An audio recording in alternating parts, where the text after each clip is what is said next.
शांति। आज विशेष ऐसे महत्वपूर्ण दिवस पर सभी ब्राह्मण परिवार की, विशेषकर लीला बहन, मुन्नी बहन और इस स्थान के सभी निमित्त भाई बहनों की और यज्ञ की कई सेवाओं की जिम्मेवारी निभाने वाले सभी भाई बहनों की याद प्यार लेकर वतन में जैसे ही मैं पहुंची, वतन में तो अलग अलग प्रकार की डेकोरेशन थी, लेकिन बाबा और दादी दोनों दिखाई नहीं दे रहे थे।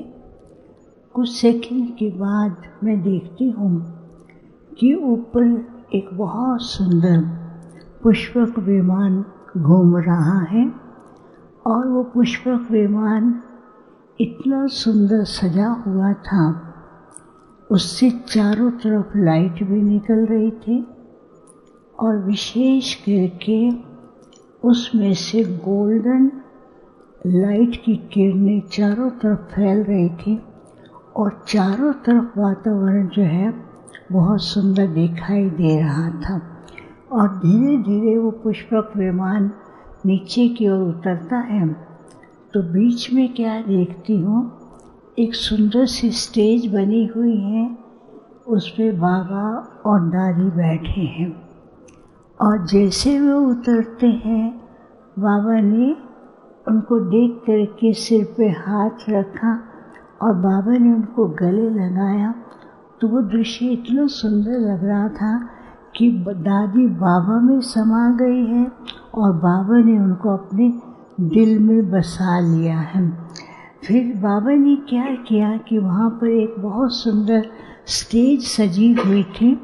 बाबा ने खुद अपने हाथ से दादी को उस तख्त पे बिठाया। जैसे तख्त पर बिठाया, तख्त के सामने एक बहुत सुंदर टेबल था और दादी उस टेबल को बार बार देख रही थी। तो मैंने कहा कि दादी आप ये क्या देख रहे हैं? बहुत मुस्कुराती हैं। बाबा ने कहा पूछो क्या देख रही हैं? तो बहुत ध्यान से देखती और ऐसे हाथ लगाती है। वो टेबल नहीं था, वो एक बॉक्स था। उस बॉक्स के अंदर एक तरफ तो बहुत सारे रत्न थे और दूसरी तरफ बहुत सुंदर फूल थे और बीच में सारे डायमंड थे और ज्वेलरी थी। तो एक एक को उठाती है और देखती है, हाथ लगाती है। बाबा ने कहा बच्ची देखा, इस बच्ची ने आरंभ काल से लेकर लास्ट तक क्या किया है कि हर ज्ञान रत्न को ऐसा सजा करके रखा और अपने हाथ से हर ज्ञान रत्न को नोट करती और उन सब रत्नों को जमा करती रहती थी। बाबा ने जो कुछ भी दिया हर चीज़ का पूरी तरह से प्रयोग किया। तो उस बॉक्स से धीरे धीरे वो डायमंड की मालाएं निकली और सोने की मालाएं निकली और मुकुट निकला।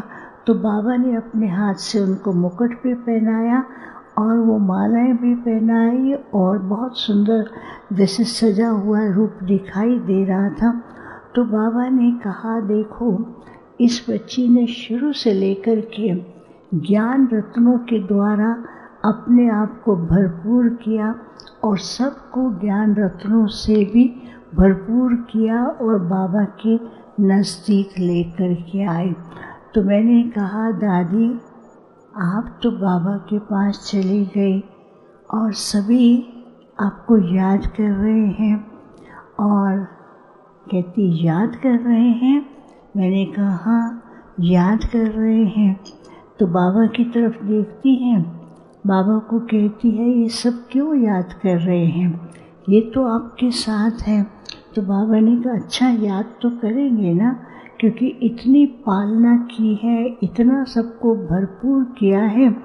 तो बाबा ने कहा अच्छा देखो सबको कैसे बाबा बुलाते हैं।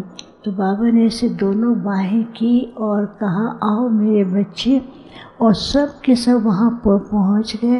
अर्ध चंद्रमा के रूप में दादी के सामने खड़े थे और दादी उनको देखते इतना खुशियों में झूमने लगी, बहुत खुशियों में झूमने लगी। और दादी ने क्या किया, सबको हाथ पकड़ करके बाबा के हाथ में दिया और दादी और बाबा बीच में, और सब के सब खूब नाच रहे हैं। और दादी ना बहुत न्यारी और प्यारी होकर के अपने हाथ से पुष्पों से सबके ऊपर वर्षा कर रही थी। तो मैंने कहा कि दादी बाबा को कहा, बाबा इस समय पर दादी का सबके सामने होना बहुत ज़रूरी था, क्योंकि एक तरफ विशाल सेवा, दूसरी तरफ अनेक भक्तों को दर्शन कराने का, तीसरी तरफ जिस प्रकार से परिस्थितियाँ आ रही हैं, तो एक ऐसा रतन बैठा था, तो वो रतन के बैठने से चारों ही तरफ इतना शक्ति का वातावरण था, तो सबको एक बात की मिसिंग हो रही है। तो बाबा ने कहा कि वो गई कहाँ है। सारे ही रतन जो एडवांस पार्टी के हैं वो सब के सब यहाँ आपके पास आते हैं, आपको मालूम है बीच बीच में चक्कर लगाते हैं और बीच बीच में सबसे मिलते हैं और सबको शक्ति भरते हैं। तो दादी कहती हाँ मैं तो रोज़ जाती हूँ वहाँ पर मिलने, सबसे मिल कर आती हूँ और मेरे को पता है कौन क्या याद कर रहा है, और उसी समय बाबा मेरे को भेजते हैं और मैं उनके सामने खड़ी होकर के बाबा की जो प्यार है उसका अनुभव बाबा खुद कराते हैं। तो बाबा ने कहा ये इन सब का जाना ये एक बहुत बड़ी गुप्त सेवा है, क्योंकि जो सृष्टि का नया कार्य है वो उस कार्य के जो आधार मूर्त हैं, वो आधार मूर्त उस कार्य को गुप्त रीति से कर रहे हैं। जैसे आज दुनिया में परिस्थिति है, साइंस के बल से पता नहीं क्या ना क्या कर रहे हैं, लेकिन ये बच्चे विशेष साइलेंस बल की जो शक्ति है उस शक्ति के आधार से बहुत कुछ कार्य कर रहे हैं। तो इसलिए बाबा ने इनको बुलाया है और बुला करके इनके द्वारा गुप्त कार्य करा रहे हैं। मैंने कहा बाबा आपने तो बुलाया लेकिन सबको ख्याल होता है। बाबा ने कहा बच्चों को कहना कि आप ध्यान से देखें कब ये एडवांस पार्टी के आपके सामने और सारा कार्य बाबा के साथ मिलकर के यज्ञ का भी कारोबार चाहे निमित्त बनाए हैं उनके शक्ति दे करके उनके द्वारा करा रहे हैं, और ये बाबा का काम है, बाबा करा रहे हैं। फिर तो बाबा ने क्या किया, सब बच्चों को बुलाया और 4 तरह से बच्चे खड़े थे। कुछ बच्चे थे जो दादी के ऐसे खड़े थे साथ साथ, और कुछ थे जो अर्ध चंद्रमा के रूप में खड़े थे, और कुछ ऐसे थे बीच में माला के रूप में थे, और कुछ ऐसे थे हाथ में गुलदस्ते लेकर के खड़े थे। तो बाबा ने जो पहला रूप दिखाया, बाबा ने कहा ये पहला जो पुर है यज्ञ का, ये वो है जो कि यज्ञ को हर समय मजबूत बनाने में और यज्ञ के हर कार्य को परफेक्ट बनाने में ये सभी के सभी कार्य करते रहे हैं। और विशेष तो ये बच्ची का एक गुण रहा, कोई भी काम करना परफेक्ट हो, एक्यूरेट हो, उसको 4 बार देखती थी। दादी के साथ रह कर के बच्ची हर कार्य को परफेक्ट रीति से करती थी। खुद साधारण लेकिन इन सभी का कार्य इतना पावरफुल और परफेक्ट और ऐसा संपन्न होता था जिसके द्वारा आज ये यज्ञ जो है इतना महान और आगे बढ़ता जा रहा है। फिर जो दूसरे थे कहा कि ऐसे भी बच्चे थे, उनको ऐसा तैयार किया वारिस क्वालिटी जो आज बाबा के गले का हार है। तीसरे बच्चे ऐसे हैं जो ईश्वरीय सेवा के अंदर कई प्रकार की सेवाओं में अथक होकर के सेवा की हैं। और चौथे प्रकार के बच्चे थे, जब भी ज़रूरत है वो सदा हाँ जी करते हुए हर कार्य में सदा सहयोगी रहते थे। तो ऐसे सब प्रकार के दिखाए और सब दादी को देख करके दादी का हाथ पकड़ करके सब चाहता था कि मैं दादी का हाथ पकड़ूं।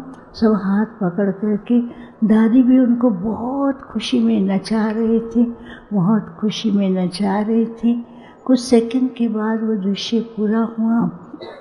बाबा ने कहा ये बच्ची की विशेषताएं तो सब जानते हैं, लेकिन बाप जानता है कि किस प्रकार से सबके साथ मिलकर के और विदेश सेवा का जो पहला कार्य आरंभ हुआ, बच्ची ने जाकर के उस स्थान से सारे विश्व के अंदर ज्ञान के वाइब्रेशन भेजे।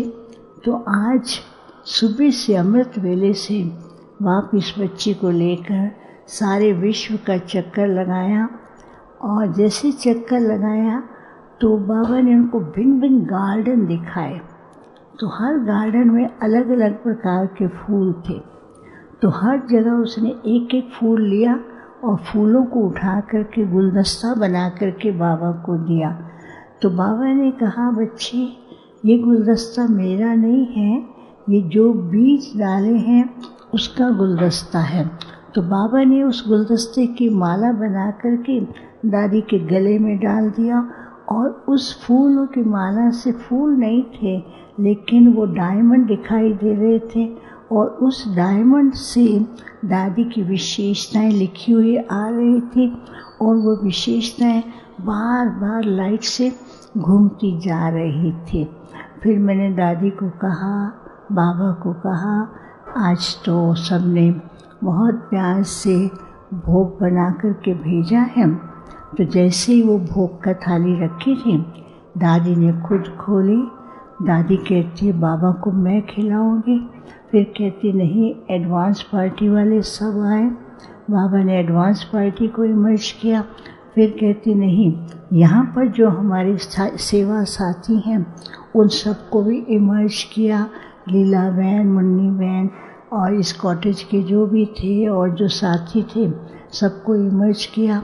तो बाबा को हाथ में देती जा रही थी और बाबा सबको खिलाते जा रहे थे।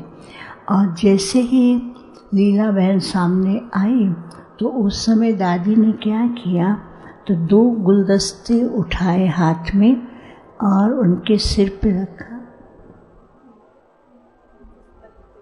ऐसे रखा, दादी के सिर पे रखा। दादी ने कहा बच्ची के सिर को, इस बच्ची को बहुत बड़ी जिम्मेवारी बाबा और दादी ने दी है और उस जिम्मेवारी को बहुत प्यार से निभाना है। और ये फूल नहीं है, वो जैसे मुकुट की तरह बन गया था। तो ये जिम्मेवारी का मुकुट है, खुद भी संतुष्ट रहना है और सबको साथ लेकर के हल्का होकर के चलना है और सब साथी साथ है। तो फिर साथ में मुन्नी बहन को भी दिया।